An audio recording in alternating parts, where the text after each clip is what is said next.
Saudara, bermaksud menegakkan kedisiplinan di lingkungan sekolah, seorang guru sekolah menengah atas di Rejang Lebong, Bengkulu justru mendapatkan penganiayaan. Kekerasan yang dialami oleh guru olahraga berusia 58 tahun ini, saudara, bahkan menyebabkan kerusakan parah pada penglihatan korban. Proses hukum pun bergulir pada pelaku yang merupakan orang tua murid korban. Dan beginilah saudara nasib Zaharman, guru olahraga yang menjadi korban penganiayaan di lingkungan sekolahnya sendiri oleh orang tua siswa. Akibat penganiayaan, mata kanan Zaharman terluka parah hingga tidak lagi bisa digunakan. Ia pun kini nyaris tak bisa kembali melihat karena mata kirinya memang lebih dulu mengalami gangguan penglihatan. Zaharman, saudara, telah menjalani operasi dan mendapatkan perawatan intensif. Dan atas kejadian yang menimpa Zaharman, pemerintah Provinsi Bengkulu pun siap membantu. Pemprov Bengkulu tengah mengumpulkan informasi penyebab awal terjadinya tindak kekerasan. Pihaknya juga siap memberikan bantuan hukum terhadap guru yang menjadi korban penganiayaan. Pertama akan kita cari dulu penyebab-penyebabnya.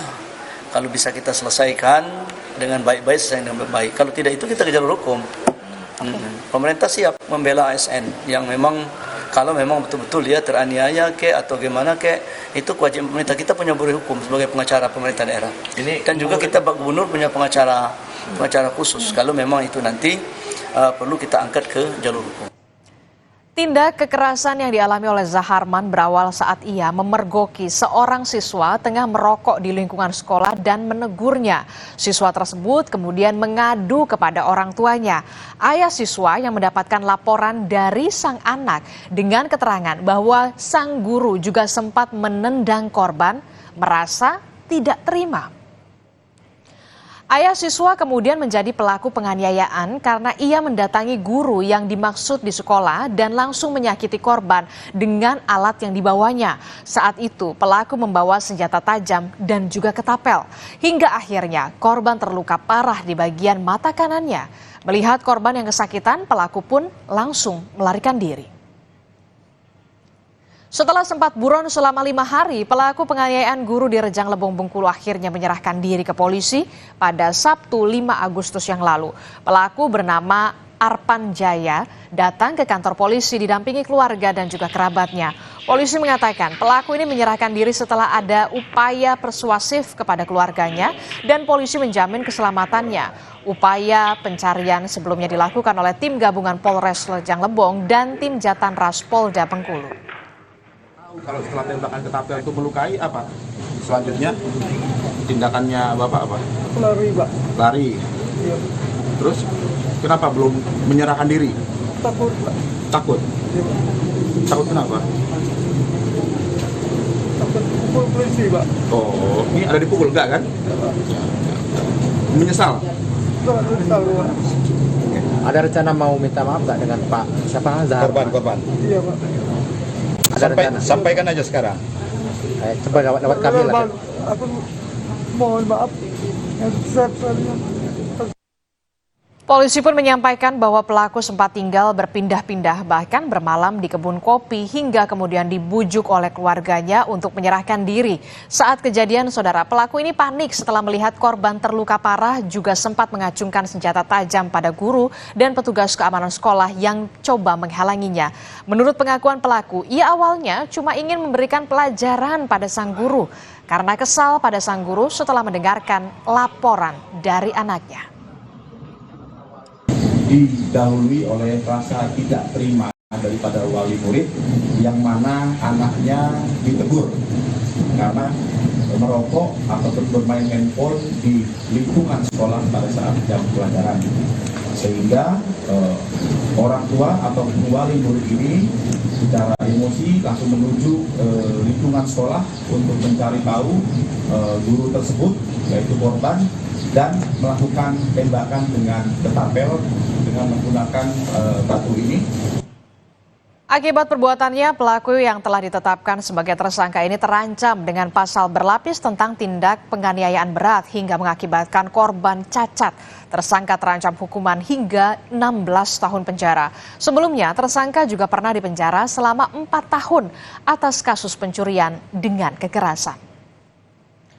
Dan di saat yang sama, keluarga pelaku juga melaporkan guru yang menjadi korban penganiayaan, Zaharman, atas tindakan kekerasan terhadap anak. Hal ini berdasarkan pengakuan murid Zaharman yang juga merupakan anak tersangka penganiayaan. Murid tersebut mengaku saat itu temannya lah yang merokok. Sementara ia juga mendapat tindak kekerasan dari sang guru. Laporan yang masuk ke Polres Rejang Lebong ini pun tengah didalami. Aksi kekerasan yang menimpa tenaga pengajar juga pernah terjadi di sebuah sekolah menengah atas di Kupang, Nusa Tenggara Timur pada bulan September tahun lalu, saudara. Seorang guru perempuan menjadi korban dalam insiden tersebut. Guru sosiologi bernama Teresia ini pun mengalami bengkak di bagian wajah serta gangguan di bagian mata sebelah kanan.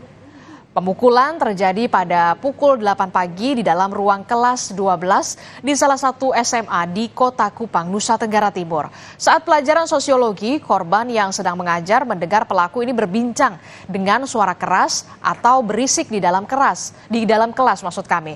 Korban kemudian mendatangi pelaku dan akan memberikan pelajaran dengan sebuah spidol. Namun pelaku yang awalnya menghindar justru kemudian memukul hidung korban. Hingga akhirnya pelaku dilaporkan ke pihak sekolah dan juga polisi. Sementara sang guru yakni Teresia didampingi keluarga dan juga kepala sekolah kemudian melaporkan pelaku yang masih duduk di bangku SMA ke polisi untuk memberikan efek jera. Kasus ini kemudian diproses di Mapolsek Kelapa Lima, Polres Kupang Kota. Ketuk lagi dia, tetapi dia ambil buku yang itu, buku sosiologi itu, dia tutup di kepala. Jadi seketuknya di buku. Nah, kemudian tanpa saya sadari, saya juga tidak sangka, dia langsung dengan tangan kepala ini pukul di muka saya.